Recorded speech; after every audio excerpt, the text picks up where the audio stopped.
तो दोस्तों आज मैं एक्सप्लेन करने वाला हूँ 2019 में आई मूवी सेक्शन 375 को।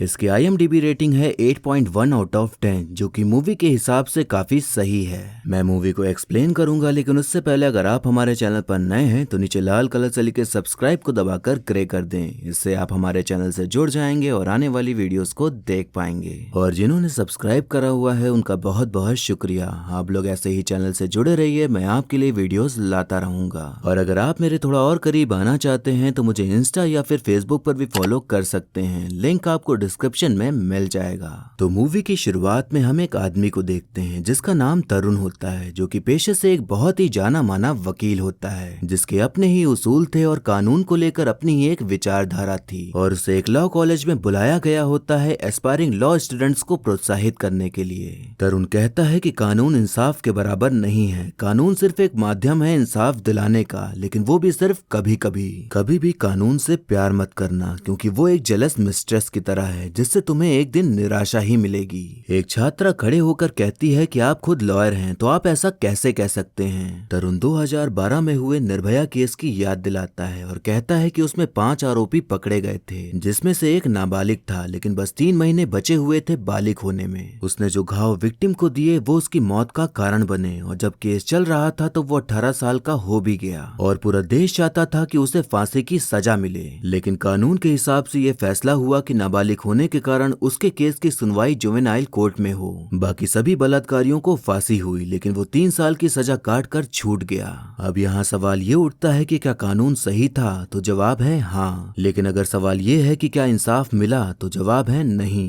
अब एक छात्र खड़ा होकर पूछता है कि आपको क्या लगता है, तो तरुण कहता है कि मैं तो सिर्फ कानून के लिए ही हूँ। इंसाफ हमें बस सुनने मिलता है, लेकिन कानून हमें देखने मिलता है, और वो सच में है भी। अब इसके बाद हम एक लड़की को देखते हैं जिसका नाम अंजलि होता है, जो कि फिल्मों में असिस्टेंट कॉस्ट्यूम डिजाइनर का काम करती थी। वो कुछ कपड़े लेकर एक आदमी के पास जाती है जो कि बहुत ही जाना माना डायरेक्टर था, जिसका नाम रोहन खुराना होता है। अंजलि उसे कपड़े निकाल कर दिखाने लग जाती है, जो कि रोहन ने उसे कपड़े ला कर दिखाने को कहा था। रोहन का बर्ताव कुछ ठीक नहीं लग रहा होता और वो उसे अजीब निगाहों से देखने लग जाता है, जैसे कि उसके इरादे कुछ गलत करने के हों। वो अंजलि से उल्टी सीधी बातें करने लग जाता है और फिर अचानक से उसका हाथ घसीटकर उसके साथ जबरदस्ती करने लग जाता है। अंजलि उससे दूर हटने की कोशिश कर रही होती है, लेकिन गंदी नीयत से भरा रोहन उसे कस के पकड़ लेता है और उसे अपनी हवस का शिकार बना डालता है। हम देखते हैं कि अंजलि मुंह ढककर घर आती है तो उसका भाई उसकी हालत देखकर पूछने लग जाता है कि क्या हुआ, तो अंजलि उसे सब कुछ बता डालती है।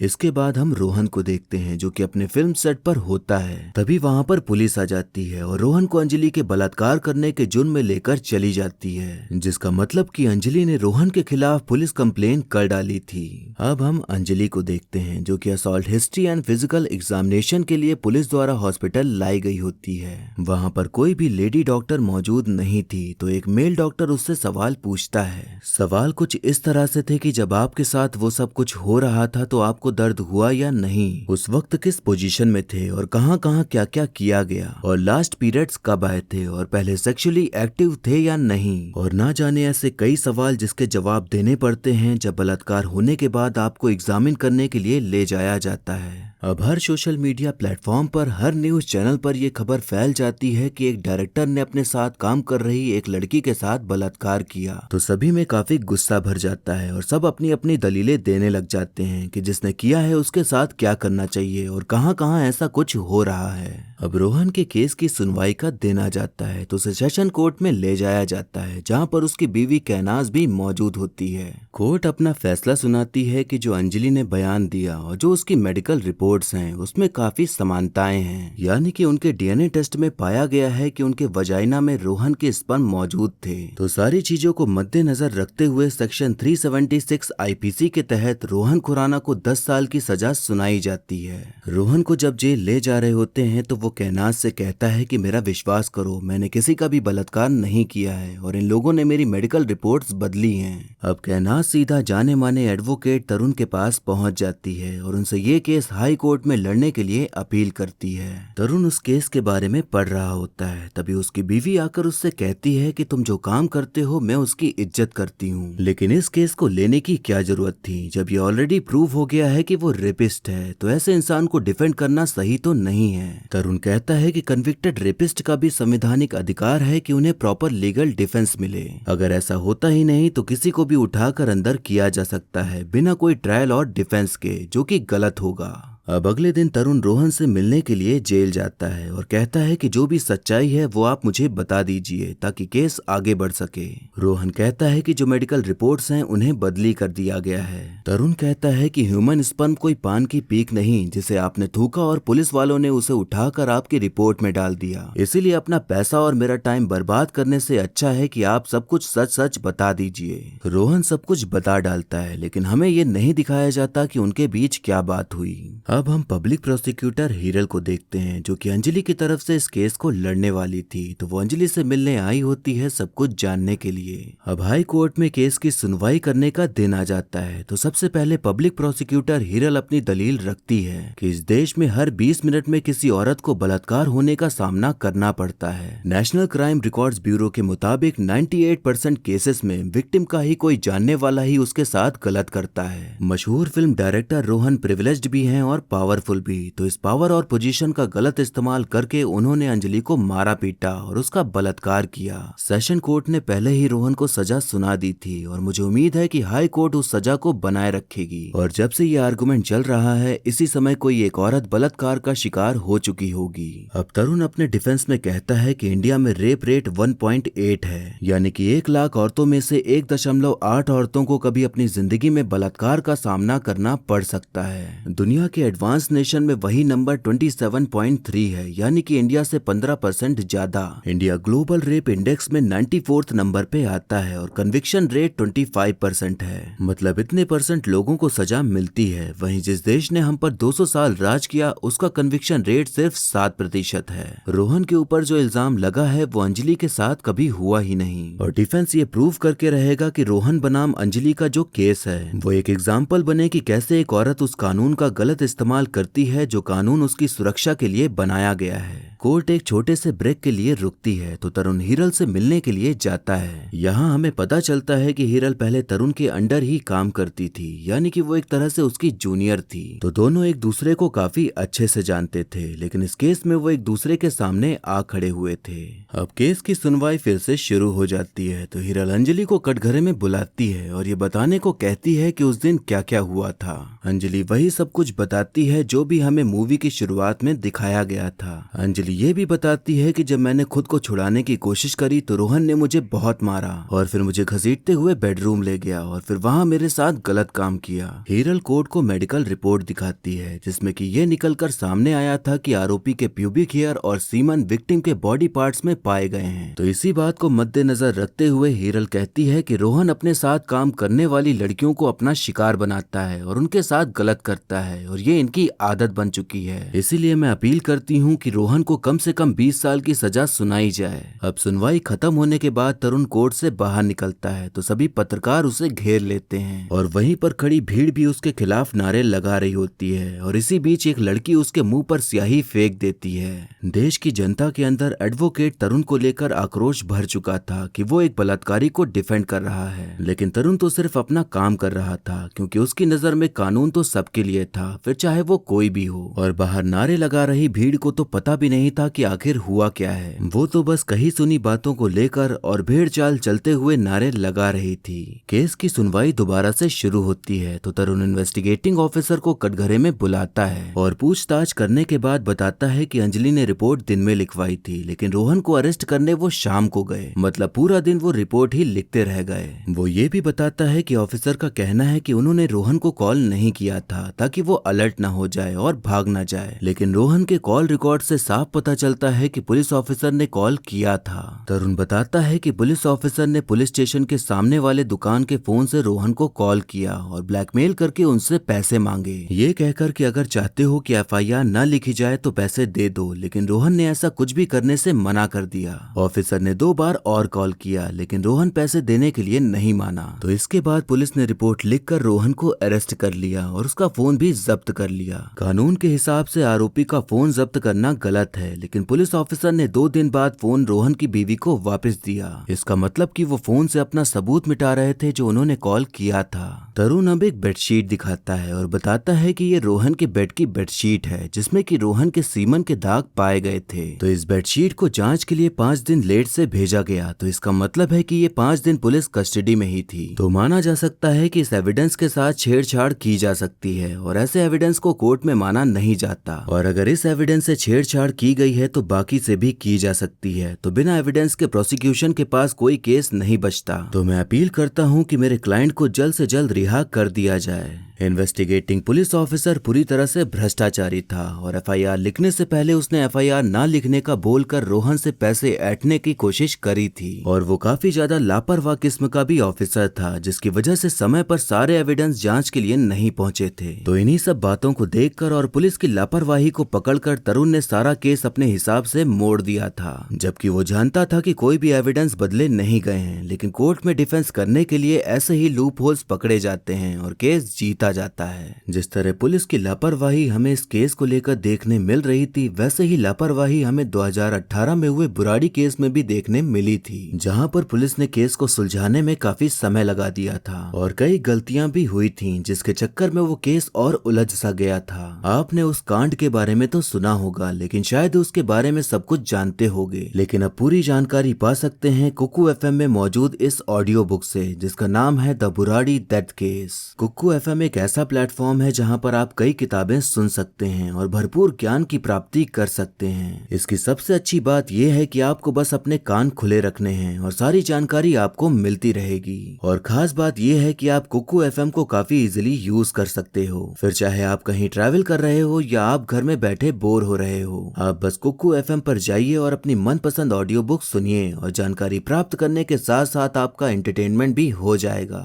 वैसे तो इसमें ऑडियो बुक सुनने के लिए आपको सब्सक्रिप्शन लेना पड़ेगा, जो कि 1 साल का 399 रुपए का होता है। लेकिन कुकू एफएम से बातचीत होने के बाद उन्होंने आपके लिए भारी ऑफर रखा है। तो अगर आप मेरा कूपन कोड इस्तेमाल करते हैं तो ये सब्सक्रिप्शन आपको मात्र 199 रुपए में मिल जाएगा। इतना तो आप इधर उधर में ही खर्च कर देते होंगे, तो अगर आप सही जगह अपने पैसे लगाएं तो आपको काफी फायदा मिलेगा। तो नीचे डिस्क्रिप्शन में दिए गए लिंक पर क्लिक करके आप audio book the Burari death case के साथ साथ ऐसे ही कई ऑडियो बुक सुन सकते हैं। अगर आप ऑफर का लुफ्त उठाना चाहते हैं तो थोड़ा जल्दी करिएगा, क्योंकि ये ऑफर सिर्फ पहले 250 कस्टमर्स के लिए ही है। तो वीडियो देखने के बाद तुरंत डिस्क्रिप्शन में जाकर कुकू एफएम डाउनलोड कर लीजिए। हीरल फ्रस्ट्रेशन में तरुण के पास जाती है और कहती है कि आपको पता था कि कोई भी सबूत बदले नहीं गए हैं, फिर भी आपने लूप होल्स का इस्तेमाल करके केस को डाइवर्ट किया, जो कि शायद ही इंसाफ दे पाएगा। तरुण उसे आराम से बैठाकर समझाता है कि तुम पब्लिक प्रोसिक्यूटर हो, इसलिए तुमने मान लिया कि तुम सच्चाई के लिए लड़ रही हो। लेकिन रोहन और अंजलि के बीच जो हुआ उस वक्त न तुम वहाँ मौजूद थी और न ही मैं। सच्चाई ये है कि हमारा criminal legal system competitor system है। एक साइड को हारना होता है ताकि दूसरा जीत सके, और जीतना सभी पक्ष चाहते हैं। तरुण खाने की ओर इशारा करके कहता है कि जो दाल है वो प्रोसिक्यूटर है। वो जीतना चाहते हैं ताकि तरक्की हो और प्रमोशन मिले और बड़े पद पर बैठ सकें। ये चावल डिफेंस है, इसको जीतना है ताकि नाम हो, दबदबा हो और फीस में बढ़ोतरी हो।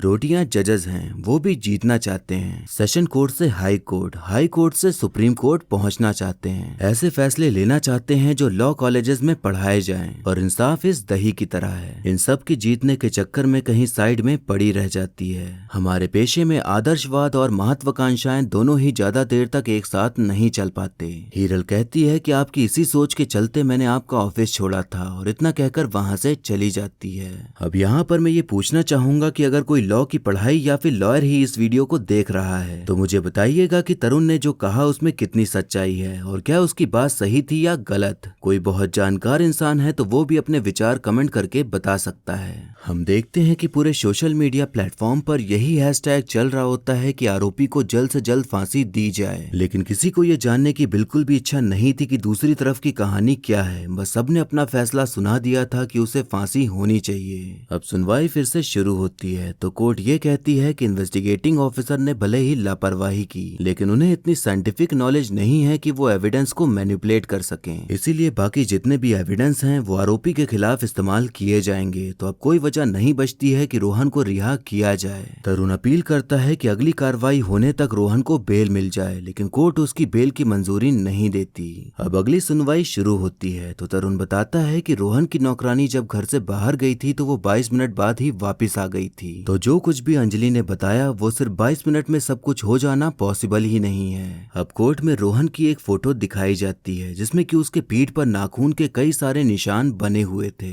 तरुण कहता है कि जब कोई किसी से अपने आप को छुड़ाना चाहता है तो उसके नाखून के निशान छाती पर या फिर कंधे पर आने चाहिए, लेकिन पीठ पर आने का मतलब ये है कि जैसे कि वो चाह रहा हो कि सामने वाला उसके और करीब आए। तरुण बताता है कि रोहन ने एडमिट किया है कि उसके और अंजलि के बीच अफेयर चल रहा था और उनके बीच काफी जुनून से भरा संभोग होता था, और जब यह अफेयर खत्म हुआ तो अंजलि ने रोहन के ऊपर फेक रेप केस कर दिया और उसे जेल पहुंचा दिया। रोहन की पत्नी अपने पति के बारे में ये सब सुन नहीं पाती और वो तुरंत वहां से निकल जाती है और कोर्ट अगली सुनवाई के लिए स्थगित कर दी जाती है। अब हम देखते हैं कि अंजलि के खिलाफ और भी सबूत इकट्ठा करते वक्त तरुण के जूनियर को अंजलि के पड़ोसन के बारे में पता चलता है जिसने कुछ ऐसा देखा था जिससे केस पलट सकता था, तो वो सब कुछ तरुण को बता देती है। अब सुनवाई शुरू होती है तो तरुण अंजलि के भाई को कटघरे में बुलाता है और कहता है कि अगर झूठी गवाही दी जाए तो 7 साल की सजा हो सकती है, तो सब कुछ सच ही बताइएगा। तरुण बताता है कि अंजलि जब घर आई और उसने सब कुछ बताया तो उसके भाई को बहुत गुस्सा आया, लेकिन वो रोहन को तो कुछ नहीं कर सकता था, पर गुस्सा तो उसके अंदर भरा ही था। तो उसने वो सारा गुस्सा अपनी बहन अंजलि को मारकर उतारा, क्योंकि लोग तो ये मानते हैं कि लड़की की इज्जत तो पूरी फैमिली की इज्जत होती है। लड़का बलात्कार करके आ जाए फर्क नहीं पड़ता, लेकिन लड़की का बलात्कार हो और वो घर आए तो आसपास वाले भूलने नहीं देते। तो यही सब सोचकर उसे बेइज्जती सी फील हुई और उसी बेइज्जती का गुस्सा उसने अपनी बहन को मार कर उतारा। इसी बीच हीरल और तरुण में काफी बहसबाजी होने लग जाती है जिसमें कि काफी डीप बातें होने लग जाती हैं जो कि कोर्ट में नहीं होनी चाहिए। तो दोनों जजेस दोनों वकील को एक रूम में बुलाते हैं और थोड़ा सही से पेश आने को कहते हैं। हीरल ये जानती थी कि अंजलि को उसके भाई ने मारा था, लेकिन उसने ये बात अब तक छुपा कर रखी ताकि डिफेंस इस बात का फायदा ना उठाए, जो कि ये सच्चाई बाहर आने के बाद तरुण फायदा उठा भी रहा था। जजेस हीरल को फटकार लगाते हैं और कहते हैं कि ऐसी चीजें ना बताना बहुत गलत है और आगे से ऐसा नहीं होना चाहिए।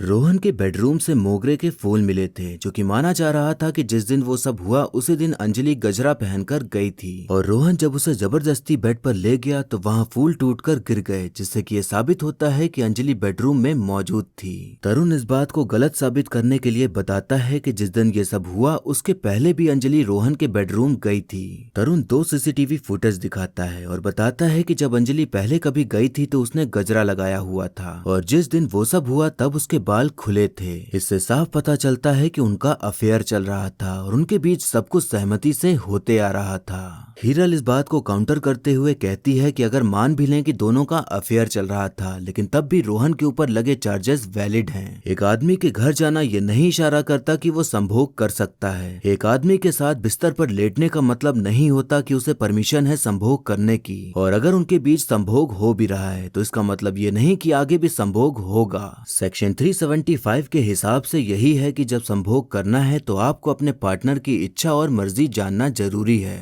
इस बात पर तरुण कहता है कि अब जो ये प्रक्रिया है वो एक प्राइवेट मैटर है, इसलिए बेडरूम्स में कैमरे नहीं लगे होते, तो हमें कैसे मालूम पड़ेगा कि पहले तो परमिशन थी और उस दिन परमिशन नहीं थी। हीरल कहती है कि अंजलि के थाइज में जो चोट के निशान हैं वो बता रहे हैं कि उस दिन उसके साथ सब कुछ जबरदस्ती और उसकी परमिशन के बिना हुआ। जजेस को समझ नहीं आ रहा था कि वो क्या फैसला सुनाएं, तो सुनवाई के लिए वो अगली तारीख दे देते हैं। अब अगली सुनवाई का दिन आ जाता है तो तरुण कोर्ट को उस दिन का एक वीडियो दिखाता है जहां हम देखते हैं कि अंजलि लिफ्ट लेने के बजाय सीढ़ियों से जा रही थी, जबकि उसने अपने स्टेटमेंट में कहा था कि वो लिफ्ट से गई थी। तरुण अब रोहन को कटघरे में बुलाता है ताकि वो अपनी साइड की स्टोरी बता सके कि क्या हुआ था। कहानी यहाँ से फ्लैशबैक में जाती है जहाँ हम देखते हैं कि रोहन फिल्म की शूटिंग कर रहा होता है। तभी उसकी नजर एक लड़की पर जाती है जो कि अंजलि होती है, और वो देखता है कि वो फोटोज खींच रही है। फिल्म के सेट पर फोटोज खींचना अलाउ नहीं था तो वो उसको डांटने लग जाता है, लेकिन जब वो फोन में फोटोज देखता है तो तो चुप हो जाता है क्योंकि अंजलि छुप छुप कर उसकी ही फोटोज खींच रही थी। एक दिन रोहन सेट पर सुबह 4 बजे ही पहुंच जाता है तो देखता है कि वहाँ सिर्फ अंजलि ही है। वो अंजलि से कहता है कि किसी को कह दो कि कॉफी बनाकर मेरी वैन में ले आए। थोड़ी देर बाद अंजलि ही कॉफी लेकर पहुंच जाती है और बताती है कि अभी तक कोई भी नहीं आया है। रोहन उस मोमेंट का फायदा उठाते हुए अंजलि के करीब जाने लग जाता है तो अंजलि पीछे हटती है और कहती है कि मुझे नहीं पता था कि आप शादीशुदा हो। अंजलि असिस्टेंट कॉस्ट्यूम डिजाइनर थी तो रोहन उसे प्रमोट करके अपनी अगली फिल्म के लिए सीधा कॉस्ट्यूम डिजाइनर ही बना देता है। रोहन एक बार फिर से अंजलि के करीब जाकर उसे छूने की कोशिश करता है तो अंजलि थोड़ा सा पीछे हट जाती है। रोहन कहता है कि एक छत के नीचे रहने में और एक साथ रहने में बहुत फर्क होता है। रोहन का कहने का मतलब ये था कि वो शादीशुदा जरूर है लेकिन उसकी बीवी की उससे नहीं बनती और ये बात होने के बाद अब उन दोनों में एकदम करीबियां आ जाती हैं और अब अंजलि पीछे भी नहीं हटती। रोहन ने उसे एक फ्लैट दे दिया था जहां वो दोनों मिला करते थे तो एक दिन दोनों साथ में लेटे होते हैं। तभी अंजलि उससे कहती है कि जब आप दोनों साथ नहीं हैं तो साथ में रहते क्यों हो। रोहन इस बात को ज्यादा भाव न देते हुए इम्पोर्टेंट मीटिंग है बोलकर वहां से जाने लग जाता है कि तभी उसकी बीवी का कॉल आने लगता है तो अंजलि फोन लेकर बाथरूम में घुस जाती है। इस बात से रोहन काफी गुस्सा जाता है और उस पर भड़कते हुए वहां से जाने लगता है। अंजलि उसे उसकी शादी की रिंग देती है और हैप्पी एनिवर्सरी बोलकर उसके मुंह पर दरवाजा बंद कर देती है। इसका मतलब कि उसे पहले से ही पता था कि रोहन कहाँ जा रहा है। अगले दिन रोहन अंजलि से फ्लैट की चाबी वापस ले लेता है और उसे नौकरी से निकाल भी देता है क्योंकि वो डर गया था कि शायद कहीं उसकी बीवी को उसके अफेयर के बारे में पता न चल जाए। अगले दिन अंजलि अपना सामान लेने के लिए फ्लैट वापस जाती है तो देखती है कि वहाँ पर कोई और ही लड़की मौजूद थी। अंजलि को अब जाकर समझ आता है कि रोहन के अंदर उसे लेकर कोई भी फीलिंग नहीं थी, वो बस उसके साथ टाइम पास कर रहा था और वो और भी कई लड़कियों के साथ ऐसे ही करता था। लेकिन अंजलि को कुछ ज्यादा ही लगाव हो गया था पर अब जाकर उसकी आंखें खुल गई थीं। अंजलि कहती है कि मैं एक्टर्स के लिए कॉस्ट्यूम डिजाइन करती हूँ न कि कॉल गर्ल्स के लिए जो कि काम के लिए किसी के साथ भी सो जाएं। रोहन कहता है कि सोई तो तुम भी थी तो तुम क्या हो। अंजलि कहती है कि मैं काम के लिए नहीं सोई थी। रोहन अब उसकी बुरी तरह बेइज्जती करने लग जाता है ये कहकर कि उसके जैसे 36,000 लड़कियां घूमती हैं जो उससे कई गुना ज्यादा टैलेंटेड हैं। मैंने तुम पर एहसान किया, तुमको कहां से उठाकर कहां ले आया, लेकिन उस सब का तो मतलब नहीं क्योंकि तुम्हें तो मेरी बीवी बनना है। अंजलि कहती है कि मैं थूकती हूँ ऐसे काम पर और अपना सामान लेकर वहां से चली जाती है। 2 दिन बाद रोहन के पास अंजलि का कॉल आता है और वो माफी मांगने लग जाती है और कहती है कि आप मेरा करियर बना रहे थे, मुझ पर काफी एहसान किए हैं आपने, मुझे कुछ भी नहीं चाहिए, बस आपको मिस करती हूँ। रोहन उसकी बातों को सुनकर पिघल जाता है और कॉस्ट्यूम घर लाकर दिखाने को कह देता है। अब अंजलि घर आती है और कॉस्ट्यूम्स खोलकर दिखाने लग जाती है। रोहन उसकी तरफ वैसे ही देख रहा होता है और तब यहाँ दिखाई पड़ता है कि अंजलि के साथ कोई भी जबरदस्ती नहीं हो रही थी बल्कि वो मुस्कुरा रही थी। रोहन उसके साथ जबरदस्ती नहीं कर रहा था बल्कि वो दोनों वैसे ही करते थे, यानी कि उन्हें जंगलीपन तरीके से करना पसंद था जिसमें कि कई घाव भी आ जाते हैं। उन दोनों के बीच जो भी हुआ था वो सब कुछ सहमति से हुआ था जिसमें कि अंजलि भी पूरा साथ दे रही थी और एंजॉय कर रही थी। ये जो भी था वो सब कुछ रोहन के साइड का था और अब जाकर हमें रोहन की तरफ की कहानी सुनने को मिली थी। तरुण कहता है कि रोहन अच्छा आदमी बिल्कुल नहीं है। रोहन ने जो अंजलि के साथ किया वो सही नहीं था। उसने गरीब घर की लड़की के अंदर आत्मविश्वास जगाया, उसे काम दिया और स्पेशल फील कराया और एहसास कराया कि उसमें कुछ खास बात है। उसने सपने भी दिखाए कि वो कुछ बन सकती है और फिर एक ही झटके में सब कुछ वापस छीन लिया। ये क्राइम शायद बलात्कार से कम नहीं है लेकिन बलात्कार तो नहीं है। तरुण बताता है कि उस दिन अंजलि ने लिफ्ट के बजाय सीढ़ियों का इस्तेमाल इसलिए किया क्योंकि वहां कोई भी सीसीटीवी कैमरा नहीं था। अब हमें तरुण बताता है कि अंजलि आखिर सीढ़ियों पर करने क्या गई थी। वो सीढ़ियों के किनारे लगे रेलिंग पर चढ़ती है और अपने प्राइवेट पार्ट के पास खुद को मारने लग जाती है ताकि ऐसे जख्म बने जिससे कि लगे कि उसके साथ जबरदस्ती हुई है। तरुण कहता है कि रोहन ने भले ही उसके दिमाग को खराब किया, उसकी मर्यादा से खिलवाड़ किया, लेकिन उसने कभी भी अंजलि के बॉडी के साथ खिलवाड़ नहीं किया। ये केस अंजलि के बलात्कार के बारे में नहीं है बल्कि उसके बदले के बारे में है। अब क्लोजिंग स्टेटमेंट देने का समय आता है तो हिरल कहती है कि अगर कोई आदमी किसी और के ऊपर हावी होकर उसके साथ गलत करे और ये मेडिकल रिपोर्ट में प्रूव भी हो जाए और औरत ये कहे कि उसके साथ जो हुआ वो उसकी मर्जी के बिना हुआ तो आरोपी को सजा होनी ही चाहिए। अगर आरोपी की बात मान भी लें तो उन्होंने न सिर्फ उस दिन उसका बलात्कार किया बल्कि हर दिन उसका बलात्कार करते आ रहा था। एक पोजीशन ऑफ पावर में बैठा आदमी चाहे वो किसी भी प्रोफेशन से हो। जब वो किसी और से ये कहता है कि अगर वो उसके साथ सो जाए तो उसमें उसके करियर का फायदा होगा और औरत ये बात मान लेती है, फिर भी ये बलात्कार है क्योंकि वो इनडायरेक्टली उससे ये कह रहा है कि अगर वो उसके साथ ना सोए तो उसमें उसके करियर का नुकसान होगा। यहाँ विक्टिम को अपना नाम और चेहरा दुनिया से छुपाना पड़ता है। ऐसे माहौल में अंजलि ने अपने करियर और फैमिली की आर्थिक जरूरतों को पूरा ना करते हुए अपने साथ हुए गलत को दुनिया के सामने लाने की हिम्मत करी है।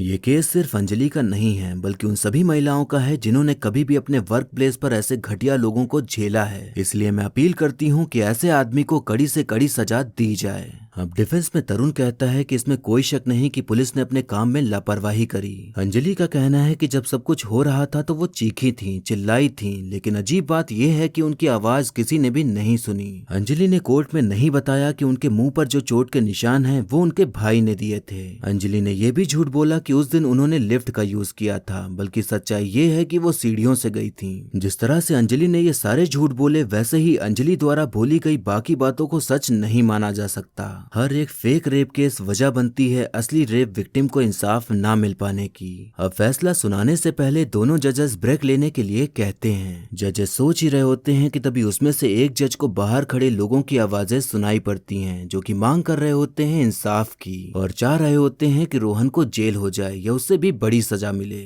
वो देखते हैं कि लोग पूरे पागल हो गए हैं और बस यही चाहते हैं कि उसे सजा हो जाए। अब फैसला सुनाने की बारी आ जाती है तो जजेस कहते हैं कि दोनों ही तरफ की दलीलें सुनने के बाद कोर्ट का ये मानना है कि दोनों ही अपनी अपनी जगह सही हैं। लेकिन ऐसे उलझे हुए केसेस में किसी भी नतीजे पर पहुंचने के लिए सिर्फ एक ही रास्ता होता है और वो है लॉ को पूरी तरह से फॉलो करना। लॉ ऐसे केसेस में बहुत क्लियर है। अगर एक आदमी किसी औरत के ऊपर हावी होकर कुछ करता है और ये मेडिकल रिपोर्ट में प्रूव भी हो जाता है और अगर वो औरत कोर्ट में आकर कहती है कि उसके साथ जो हुआ वो उसकी इच्छा और मर्जी के खिलाफ हुआ तो कोर्ट को ये मानना ही पड़ेगा जब तक कि आरोपी कोई ठोस सबूत नहीं ले आता। तो इन सभी बातों को मद्देनजर रखते हुए जो सजा रोहन को सेशन कोर्ट ने सुनाई थी वो हाई कोर्ट कायम रखती है और 10 साल के लिए रोहन को जेल में भेजती है। तरुण इस जजमेंट से बिल्कुल भी खुश नहीं होता और कहता है कि मैं इस जजमेंट को चैलेंज जरूर करूंगा। हीरल अंजलि का केस जीत गई थी और रोहन को 10 साल की सजा मिल गई थी जिससे कि सभी बहुत खुश होते हैं। बाहर खड़ी भीड़ भी इस जजमेंट से काफी खुश होती है और इंसाफ के नारे लगा रही होती है।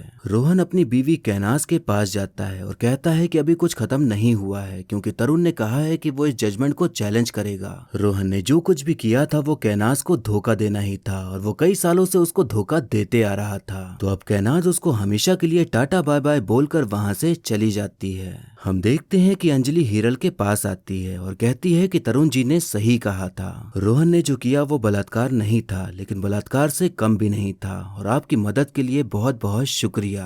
हीरल का मुंह खुला का खुला रह जाता है क्योंकि अब जाकर यहाँ समझ आया था कि तरुण ने जो कुछ भी बताया था वही सच था। ये केस अंजलि के बलात्कार के बारे में नहीं था बल्कि उसके बदले के बारे में था। रोहन ने उसका इस्तेमाल किया था और जब इस्तेमाल खत्म हो गया तो उसे बेइज्जत करके फेंक दिया। इसीलिए अंजलि ने वो सब खेल रचाया ताकि वो उसको झूठे केस में फंसा सके और उससे अपनी बेइज्जती का बदला ले सके।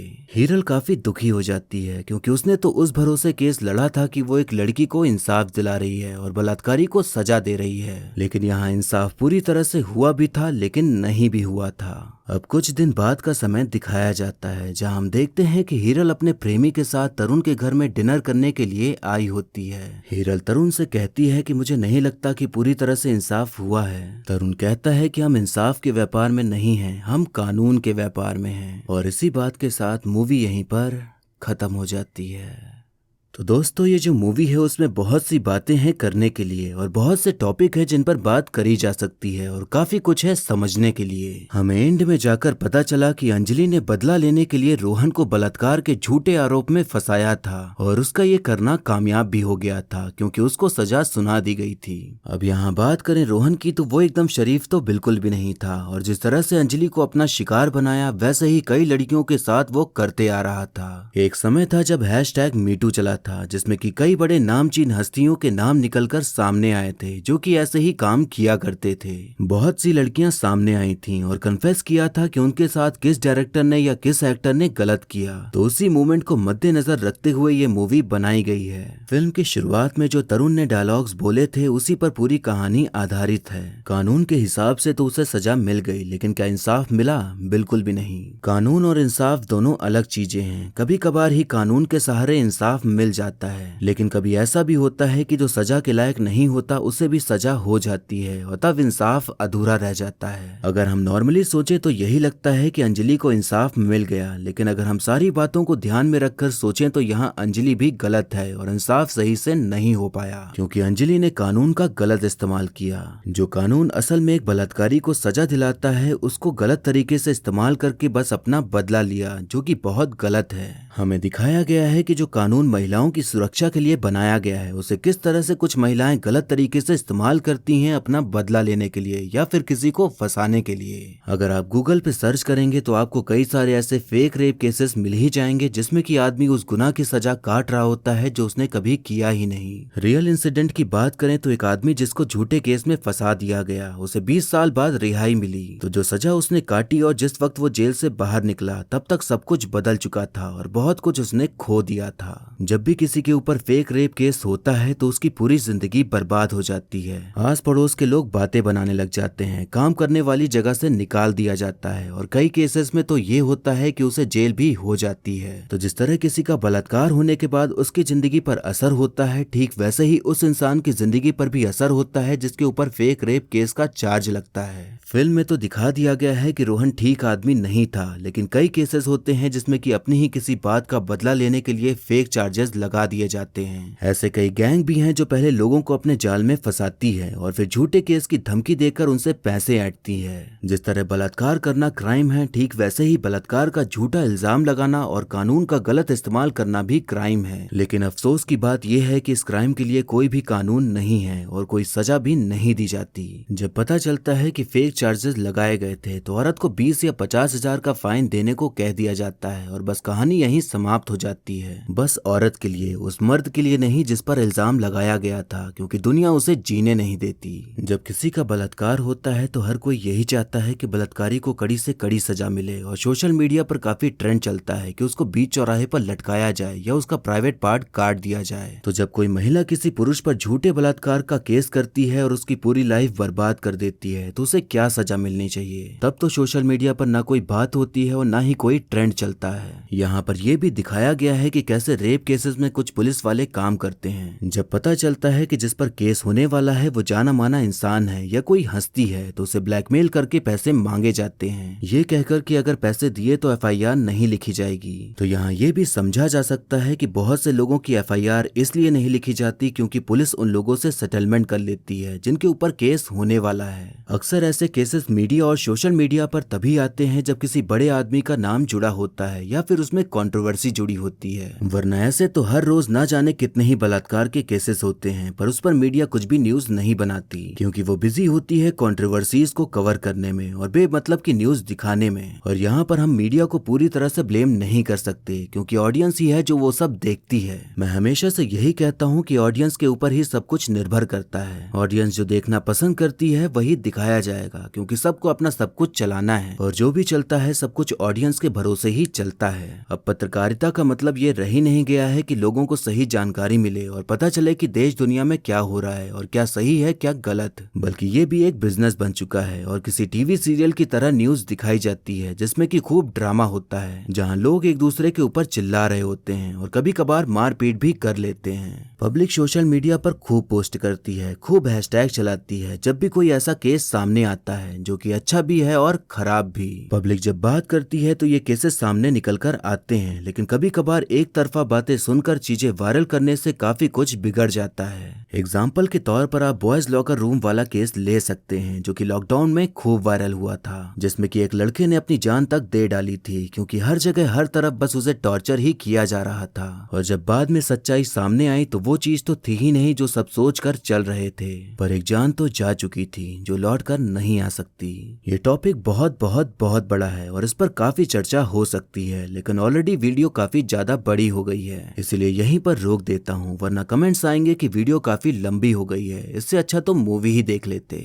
अब एक्टिंग की बात करें तो अक्षय खन्ना इस तरह के रोल में काफी ज्यादा सूट करते हैं और उनकी एक्टिंग इतनी कमाल की है कि लगता है कि हाँ वाकई में एक एडवोकेट बोल रहा है। और यही एक एक्टर की खासियत होती है कि जो कैरेक्टर वो निभा रहा है उसी में ढल जाए। ऋचा चड्ढा बहुत ही उम्दा कलाकार हैं और वो अपनी एक्टिंग के लिए जानी जाती हैं, लेकिन इस फिल्म में वो थोड़ी फीकी सी नजर आती की हैं और उनकी डायलॉग डिलीवरी ऐसी है जिससे कि बिल्कुल भी फील नहीं आता उनकी बातों को सुनने पर। बाकी जितने भी सह कलाकार हैं उन सभी की एक्टिंग काबिले तारीफ है और सबने अपने कैरेक्टर को सही ही निभाया है। इस फिल्म की सबसे अच्छी बात यह है कि इसमें एक भी गाने नहीं थे, तो इससे फिल्म का जो फ्लो है वो बना रहता है। मैं हमेशा बात करता हूँ महिलाओं की और जो उनके साथ गलत होता है उन सब चीजों की, लेकिन आज बात हुई है पुरुषों की जो कि ऐसे फेक केसेस से परेशान होते हैं। पब्लिक सिर्फ हो हल्ला और हैशटैग चलाने में बिजी होती है और खुद ही फैसला सुना देती है, लेकिन कभी भी दूसरे साइड की कहानी जानना ही नहीं चाहती। कोर्ट में जो फैसला लिया गया था वो शायद पब्लिक से इन्फ्लुएंस होकर ही लिया गया, क्योंकि कोर्ट के बाहर खड़ी पब्लिक यही चाहती थी कि रोहन को सजा हो और शायद कानून के ऊपर भरोसा बना रहे ये भी देखना था, इसीलिए शायद ऐसा फैसला लिया गया।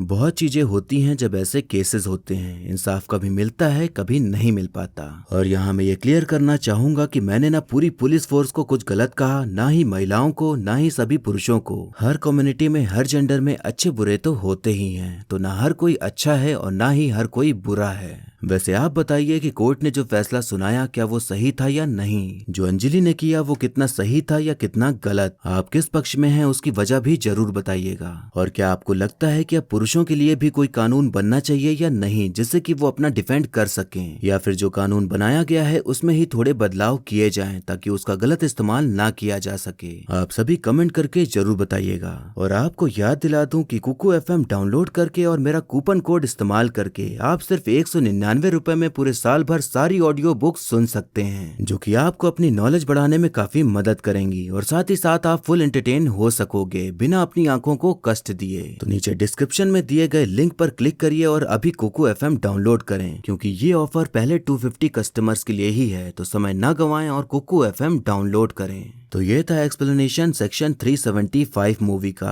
आपको मूवी और मेरा एक्सप्लेन करना कैसा लगा ये कमेंट करके जरूर बताइएगा। और ऐसे ही आने वाली वीडियोस देखते रहने के लिए हमारे चैनल को सब्सक्राइब करें और बेल आइकन दबा दें, जिससे कि आपको नई वीडियोस की नोटिफिकेशन मिल जाएगी। आप चाहें तो मुझे इंस्टा या फेसबुक पर भी फॉलो कर सकते हैं, लिंक आपको डिस्क्रिप्शन में मिल जाएगा। और वीडियो अच्छी लगी हो तो लाइक जरूर करें, आपके लाइक और कमेंट से मुझे और भी वीडियोस बनाने का मोटिवेशन मिलता है। तो मिलते हैं नेक्स्ट वीडियो में, तब तक के लिए टाटा, बाय बाय और नमस्ते।